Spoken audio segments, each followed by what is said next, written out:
ईश्वर तो देता है लेकिन सबको मांगना नहीं आता। मांगना भी एक बहुत बड़ा कौशल है, बहुत बड़ी विद्या है मांगना।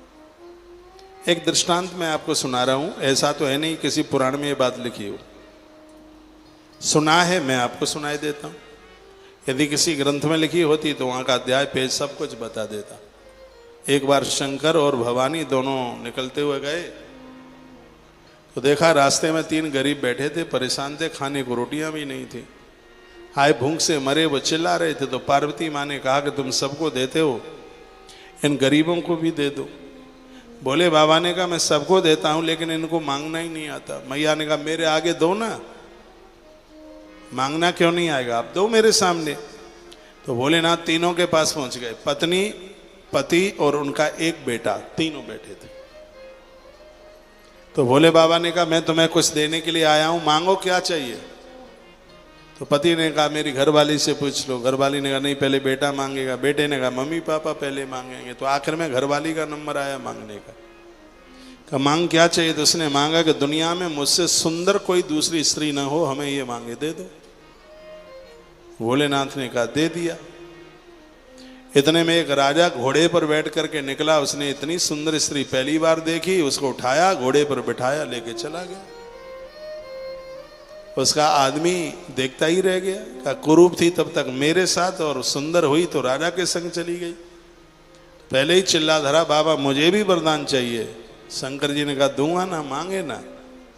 तो कहा जहां भी ये मेरी घरवाली पहुंची है वहीं सुअरिया बन जाए, मुझे छोड़ के गई है। तो राजा के बगल में बैठी थी। भोलेनाथ ने कहा वरदान दिया तो उतने में ही वो सुअरिया बन गई। राजा ने एक लात मारी, सुअरी तू मेरे बगल में, धड़ाम से नीचे गिर गई सिंहासन के नीचे। अब बेटे का नंबर आया। महादेव ने उस पुत्र को कहा बेटा तू मांग ले क्या चाहिए। तो वो तो रो पड़ा, कहने लगा मेरी मां चली गई, मुझे बड़ा कष्ट है, और मेरे पापा ने मांग लिया, पिताजी ने मांग लिया, वो सुकरिया बन जाए। तो बन गई होगी क्योंकि वरदान आपने दिया है। तो आप मुझे देने के लिए आए हो तो मुझे वरदान में ये दे दो कि मेरी मां जैसे पहली थी वैसी ही बन जाए। शंकर जी ने कहा ऐसा ही होगा। तो जैसे पहली थी वैसी बनेगी। भोले बाबा ने कहा देख पार्वती, एक एक वरदान मैंने तीनों को दिया और तीनों ने लिया, लेकिन इनके पास टिका किसी के पास कुछ भी नहीं, बस ऐसी ही मांग है। भगवान दे तो रहा है लेकिन हमें मांगना नहीं आ रहा। केवट को भी तो कहा था भगवान ने मांग लो। वनवासी लोगों को कहा, रामायण में वनवासियों को कहा कि मांगो हमसे क्या चाहिए। तो वो तो गरीब रो पड़े, कहते हैं कुछ नहीं चाहिए। भगवान ने कहा मम दर्शन फल परम अनुपा, मेरा दर्शन पा करके और कोई खाली हाथ चला जाए, ऐसा कैसे हो जाएगा, मांग लो। तो वो क्या बोले वनवासी लोग, सुनिए, वनवासी लोगों ने कहा हमें वस्तु नहीं, हमें वस्तु देने वाला राम चाहिए। जब आप ही हमारे होंगे तो वस्तु कहां रहे। तो ये भी विधा, ये भी ज्ञान होना चाहिए कि हमें ईश्वर से क्या मांगना है। मांगते तो सब है, मांगना नहीं आता। दुर्योधन आया मांगने के लिए, महाभारत में कथा आती है, खाली हाथों चला गया, कुछ नहीं मिला। क्या मांगा, युद्ध जीतूंगा, फौज दे दो। कृष्ण को मांगा, कृष्ण ने कहा नियतता हूं, हथियार नहीं उठाऊंगा, देख ले बंदे, हथियार नहीं उठाऊंगा। और दूसरे पक्ष में दाऊ दादा युद्ध भी करेंगे, नारायणी सेना भी युद्ध करेगी। तो दुर्योधन कहता है कि युद्ध नहीं करोगे तो क्या धूप बत्ती लगाऊंगा तुम्हारे ऊपर, मुझे तुम नहीं चाहिए, और मुझे तो नारायणी सेना चाहिए जो मुझे विजय दिला दे। दुनिया में 2 तरह के लोग होते हैं, एक दुर्योधन बन के आता है और एक अर्जुन बन के आता है। जिसे वस्तु नहीं भगवान चाहिए उसे अर्जुन कहते हैं, जिसे भगवान नहीं वस्तुएं चाहिए उसी को दुर्योधन कहते हैं। दोनों में यही तो अंतर है। वो जमाने की सबसे बड़ी सेना नारायणी सेना थी। बलराम जी को संग लेके चला गया, खुश हो रहा था भारी। अर्जुन की गर्दन नीचे थी। गोविंद ने कहा पारस मैं तो तुम्हें कुछ दे ही नहीं पाया। तो अर्जुन क्या बोले पता है, अर्जुन ने कहा भगवान द्वारका की नारायणी सेना को पाकर मैं युद्ध जीत भी लूं तो इसको मैं अपनी पराजय समझूंगा,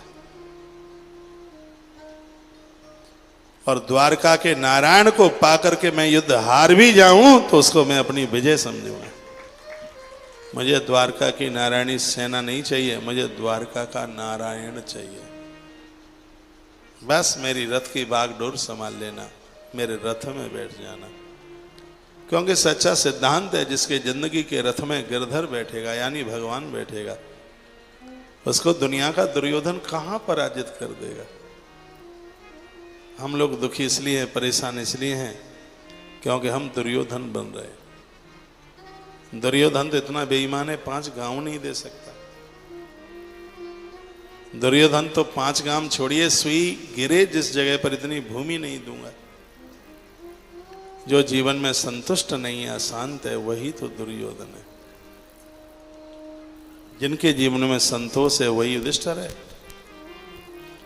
जिनके जीवन में संतोष चाहिए उनके पास में अर्जुन जैसा युवा हो, नकुल से जैसा उदार मन वाला, सहदेव जैसा बुद्धिमान और भीम जैसा आत्मबली, अर्जुन जैसा लक्ष्य भेदी होना चाहिए। फिर देखिए उसे युधिष्ठिर की कैसे विजय होती है। जिसको इस जिंदगी में सफलता चाहिए वह इन ग्रंथों को पढ़े, पांडवों को पढ़े। कथाएं ये मन गढ़ंत नहीं है, ये हमारे जीवन को बदलने के लिए एक प्रसाद धरती पर उतर के आए। द्रौपदी दया है, जिसके जीवन में दया होगी केशव उन्हें कैसे छोड़ के जाएगा। जिनके जीवन में आत्मबल है, उदारता है, पवित्र बुद्धि है, ऐसे जनों को भगवान कभी छोड़ के जा ही नहीं सकते।